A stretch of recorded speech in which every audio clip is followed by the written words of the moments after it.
Assalamualaikum warahmatullahi wabarakatuh. Teman-teman, kembali ke kanal Padi Sambal. Kali ini kita masih membahas tentang Atuk nih ya, mengenai pendapatnya seperti apa, kemudian juga sedikit mengomentari bagaimana Atuk jadi agak sedikit menyinggung ya mengenai masalah Ukraina ya, dan juga Malaysia itu sendiri. Tapi sebelumnya ini ada informasi yang Padi mau bagikan bahwa akun TikTok dari Atuk ini ternyata sudah tidak aktif ya, artinya di sini dalam kondisi digembok. Nah ini ya, nah kalau digembok seperti ini kira-kira memang dibikin private ya, artinya mungkin hanya orang yang menjadi followersnya saja yang bisa untuk melihat isi dari video-video di akun TikToknya Atu. Tadi Pak Ade juga sudah mencoba untuk memfollow ya, tetapi ketika di follow juga itu videonya tidak ada yang muncul sama sekali. Kenapa akunnya si Atu ini di TikToknya digembok ya? Apakah digembok sendiri ataukah digembok oleh pihak TikTok? Pak Ade juga nggak tahu ya. Nah mungkin teman-teman ada yang tahu sebabnya. Kita lanjut ya untuk video yang akan kita tayangkan ini. Ini ceritanya tentang apa sih ya? Ini nanti ada 2 video, tapi ini Pak ditampilkan satu dulu. Bapak mengikuti ya isu antara Malaysia dengan Indonesia kan? Ya ekoran tembakan di Tanjung Ru, di Tanjung Ru yang dua warga negara Indonesia terkorban. Kita berharap pihak pemerintah Malaysia ya kaji, buat siasatan dan ambil tindakan ya ke atas pelaku lah, ambil tindakan ke atas pelaku. Setuju.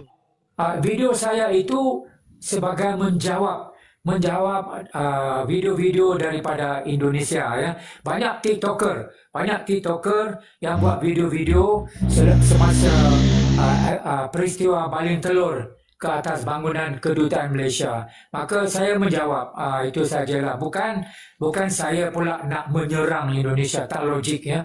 Saya seorang advokat, mana boleh advokat nak pergi melanggar undang-undang ya. Seharusnya Saya hanya menjawab video-video yang dibuat daripada TikToker di Jakarta, kebanyakannya di Jakarta. Yang setuju dengan saya bahawa Malaysia dengan Indonesia kita ada hubungan yang sangat baik dan ini terus kita kekalkan. Kalau nak kirakan perang sekarang ini, kita utamakan perang melawan koruptor. Di Malaysia kita perang melawan koruptor yang merompak wang negara, koruptor yang bawa lari bantuan untuk rakyat. Kita perang koruptor. Ini baru munasabah. Ya, Pak Prabowo dia utamakan keamanan Malaysia dan Indonesia ya. Dan Bapak Prabowo pun dah ingatkan ya, jangan keluar secara ilegal. Kalau nak keluar dari negara, masuk keluar ikut jalur undang-undang, ikut jalur imigrasi, jangan keluar secara ilegal. Itu nasihat daripada Bapak Prabowo ya. Dan kita setujulah. Perang TikTok. Tiada perang di darat, di laut, hanya di TikTok. Itu tak mengapa ya. Hari-hari ada orang perang di TikTok. Tak ada peluru yang bunuh orang. Malaysia dan Indonesia tak pernah berlaku perang. Ya, walaupun kita sudah bersama dekat berapa 200 tahun ya, tak pernah berlaku perang. Ini semua cerita TikToker ya. Jangan dengar TikToker di Jakarta tu. Dia sengaja mengapi-apikan, memanaskan ya. Banyak TikToker di Jakarta menjadi provokator. Seorang lawan saya seorang melawan ya. Itu kan TikTok. Dekat TikTok orang main cakap macam-macam. Itu kan cakap-cakap TikTok. TikTok tu tapi kan tidak akan ada asap kalau tidak ada api ya. Iya, betul itu. Tidak ada asap kalau tidak ada apinya. Provokator, dia lah orang yang punca negara bergaduh ya. Kerana orang macam Rian, provokator. Mana dia tadi? Saya nak cari Rian. Inggris tak datang sebab dia semua sibuk perang di Ukraine. Dia sibuk perang di Ukraine, tidak ada masa nak datang ke Asia. Nah itu tadi teman-teman ya, Atu tadi cerita bagaimana Apa ya, awal mulanya dia semangat sekali ya membara ya berapi-api. Dia ngajak istilahnya dor-doran nih antara Indonesia dengan Malaysia dengan harapan dibantu oleh Inggris. Tapi mungkin dia berpikir ulang lagi, apakah benar Inggris akan membantu kalau terjadi dor-doran ya?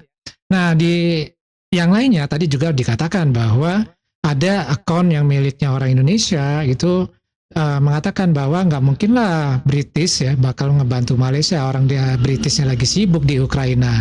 Tapi itu kita bahas nanti di terakhir ya. Seperti apa sih sibuknya Inggris di Ukraina? Yuk kita coba tengok nih video satu lagi yang mengatakan tentang Indonesia itu memang nggak bakal perang dengan Malaysia, tapi bisa memberikan sanksi-sanksi. Seperti apa nih sanksinya? Ya, Malaysia tidak akan menyerang Indonesia, itu betul, karena Malaysia tidak punya kekuatan militer yang signifikan yang boleh menandingi kekuatan militer kita, ya. Lalu yang kedua, Indonesia juga tidak akan menyerang Malaysia karena Indonesia memang tidak perlu untuk menyerang Malaysia untuk menghukum Malaysia, ya. Benar. Jadi kalau misalnya ada konflik yang lebih teruk lagi, ada perselisihan yang lebih teruk lagi, dan Anda di pihak yang salah dan tidak mau meminta maaf, negara Anda tidak mau meminta maaf, dan itu menimbulkan konflik dua negara yang sangat serius, maka resikonya adalah penurunan status diplomatik. Kita tidak perlu berperang, ya. Dan kita boleh menjatuhkan berbagai macam sanksi kepada negara Anda. Misalnya, kami boleh menutup wilayah udara kami dan juga wilayah laut kami. Jadi kapal dari negara Anda, dari Semenanjung mau ke Borneo Utara, itu harus memutar di atas wilayah kami. Masuk ke wilayahnya Tiongkok mungkin, ya. Di atas betul. Natuna kalian Masalah harus lagi berputar itu. pesawat kalian. Lihat gambar ini, ya. Dan tolong lihat gambar ini, pesawat Anda ya yang mau ke Australia harus memutari Pulau Sumatera, masuk ke wilayah Thailand, ya, lalu masuk ke arah utaranya Aceh, lalu berputar balik di Samudra Hindia di tepi di sebelah barat Pulau Sumatera, ya, di daerah ruang udara internasional, ya. Bukan di Rutenya lebih teritori panjang kami. dan Kalau lebih berbahaya pesawat ini. kamu mau pergi ke Australia harus macam ini, putar, ya. Kami boleh menjatuhkan sanksi semacam ini. Dan ini sudah terjadi saat perang Ukraina dengan Rusia, ya. Negara-negara yang bertikai menjatuhkan sanksi, pesawat-pesawat Rusia tidak boleh lewat Eropa. Nah, pesawat-pesawat Eropa tidak boleh melintasi Amerika, dan Eropa tidak boleh melintasi wilayah udara Rusia, ya. Sekutu-sekutu negara barat pun tidak boleh melintasi wilayah Rusia. Oke, dan itu cukup menyengsarakan pihak-pihak yang terbabit. Oke. Jadi saran saya, mari kita berjiran elok-elok, ya. Setuju. Bila terjadi insiden semacam yang terjadi kemarin, jangan ditutup-tutupi. Iya, Pihak benar. yang salah harus dihukum sesuai undang-undang. Ya, kemudian mangsa atau korban harus dibagikan kompensasi, karena di situ ada janda, ada anak yatim yang terbabit. Ya, jadi teman-teman, masalahnya kemarin itu kan orang Indonesia rame ya. Karena apa kok rame? Karena ternyata dari kasus yang dor-dor di Teluk Ruh Selangor Malaysia, itu tidak ada berita atau informasi apapun dari pihak Malaysia. Malah kita mendapatkan beritanya itu justru dari pihak Indonesia. Inilah yang membuat ya Indonesia itu bertanya-tanya, ada apa? Kok diem-diem aja disembunyikan gitu ya? Seolah-olah itu kejadian yang biasa-biasa aja, yang mereka sering lakukan gitu, hal yang biasa gitu ya.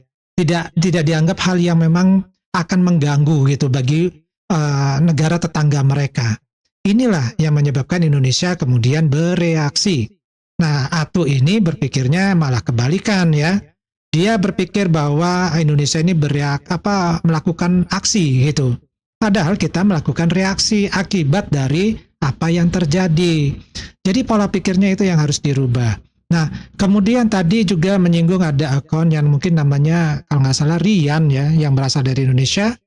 yang menjadi masalah bagi ATO ini, di mana di situ dikatakan bahwa salah satu isinya mengatakan bahwa British itu tidak akan membantu Malaysia kalau terjadi hal terburuk, yaitu terjadi dor-dor dengan Indonesia, karena British sekarang sedang sibuk untuk masalah dor-dor yang di Ukraina. Apakah itu benar? Ya, jawabannya benar seperti itu ya. Karena apa? Karena memang ternyata dalam perang yang di Ukraina ini, Inggris itu memang ya membantu Ukraina dalam berbagai aspek, terutama semenjak terjadinya pada tahun 2022. Nah, bantuan ini ya mencakup bantuan militer, bantuan ekonomi, dan bantuan diplomasi. Nah, apa aja nih bantuan-bantuan yang dilakukan oleh Inggris untuk Ukraina?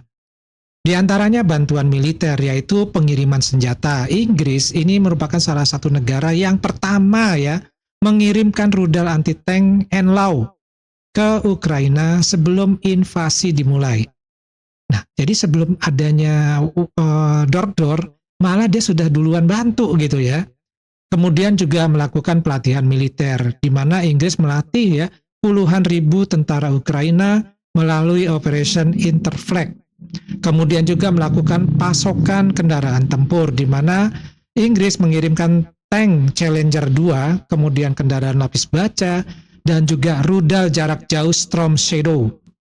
Nah, juga membangun sistem pertahanan udara, di mana di sini Inggris membangun yang namanya rudal Star Trek dan sistem pertahanan udara lainnya. Sementara secara ekonomi, Inggris membantu Ukraina dalam bentuk paket keuangan, di mana Inggris memberikan miliaran dolar dalam bentuk pinjaman dan hibah untuk membantu ekonomi Ukraina, dan juga Inggris memberikan sanksi ya kepada Rusia, di mana sanksi ini jelas ya memberatkan terhadap sistem perbankan, kemudian memberatkan perusahaan dan individu dari Rusia, di mana ini akan melemahkan ekonomi dari Moskow itu sendiri. Kemudian bantuan secara diplomatik, di mana Inggris ya itu mendukung Ukraina di PBB, di NATO, dan G7, serta juga mendorong negara-negara lain untuk mengirim lebih banyak bantuan di Ukraina. Sementara Perdana Menteri Inggris sendiri, yaitu mulai dari Boris Johnson hingga Rishi Sunak, secara terbuka yaitu mendukung Presiden Ukraina dan melakukan kunjungan-kunjungan juga ke Ukraina. Jadi di sini ya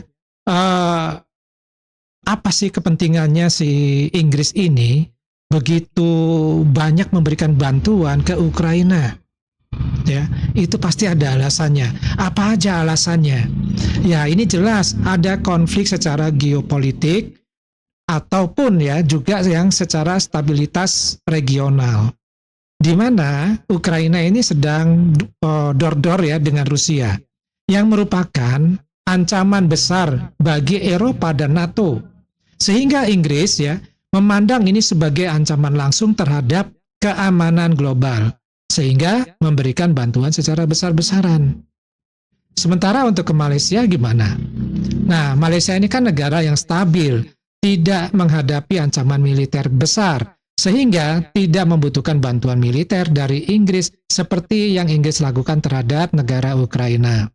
Lalu ada juga kepentingan strategis Inggris di Eropa dibandingkan dengan di Asia Tenggara. Jadi, Ukraina ini berada di Eropa Timur, dekat dengan sekutu utama Inggris yaitu NATO dan Uni Eropa. Nah, karena itu membantu Ukraina itu berarti kan melindungi kepentingan Inggris di Eropa. Sementara Malaysia yang berada di Asia Tenggara, ini bukan prioritas utama Inggris dalam urusan geopolitik, meskipun tetap memiliki hubungan secara historis dan juga ekonomi.